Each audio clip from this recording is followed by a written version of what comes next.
Tu es dans une pièce noire. Tu entends quelque chose, mais tu ne sais pas quoi. Tu n'es pas sûr d'être seul, et pourtant, tu avances.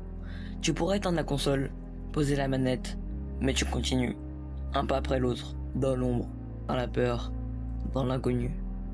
Pourquoi? Pourquoi tu fais ça?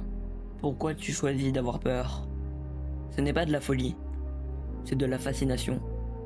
Aujourd'hui, on va plonger ensemble dans les entrailles du jeu d'horreur et comprendre pourquoi toi, moi et des millions d'autres, on adore avoir peur. Chapitre 1.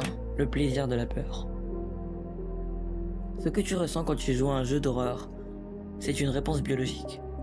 Le cerveau active l'amygdale, la zone de l'émotion, du danger et de la survie.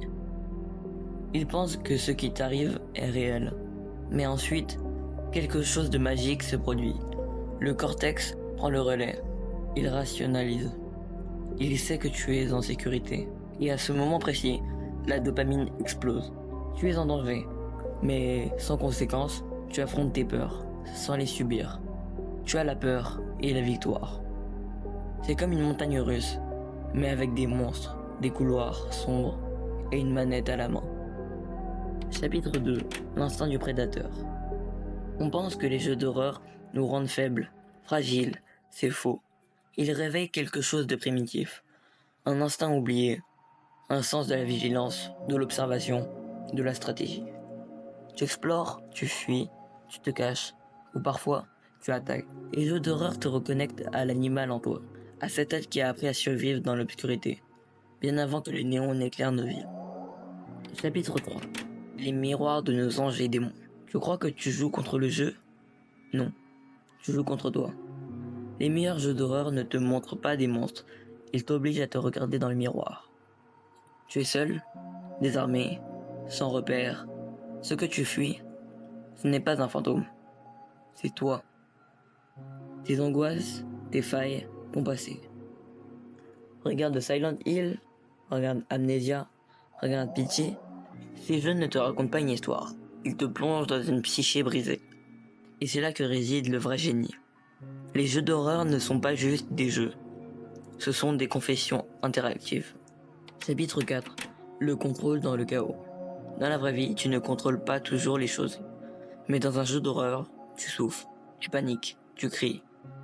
Mais tu choisis de rester. Tu choisis de continuer. Tu contrôles ton destin. Ce pouvoir, c'est ce qui rend l'expérience addictive.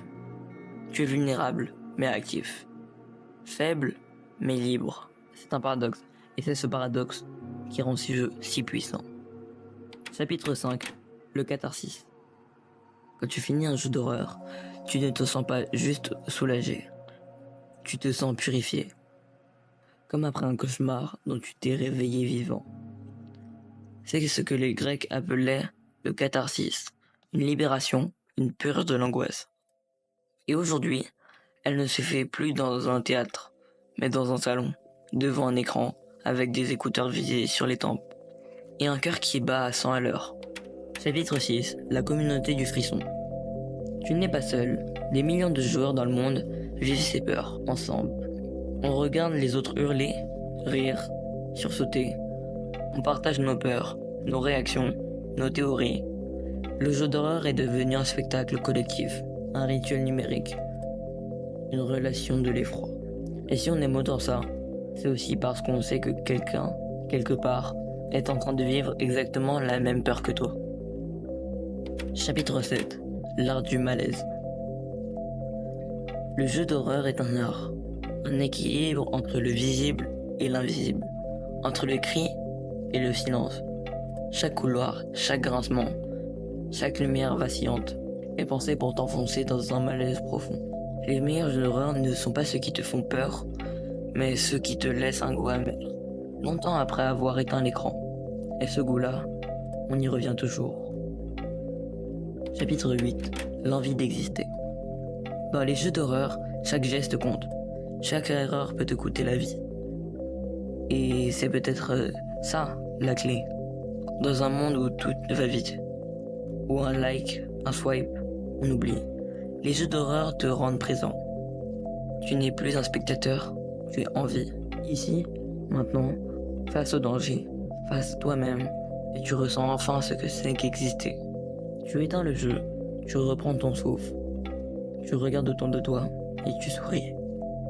Tu n'as pas fui, tu as affronté tes peurs et tu en es sorti plus fort. Voilà pourquoi tu aimes avoir peur. Pas souffrir, mais te rappeler que tu es vivant. Et demain, tu y retourneras, tu relanceras le jeu. Tu retenteras dans un autre couloir sombre, parce qu'au fond de toi, tu sais que tu n'es pas la lumière qui te guide, c'est l'ombre. Tu n'as pas peur du noir, tu as peur de ce qu'il réveille en toi.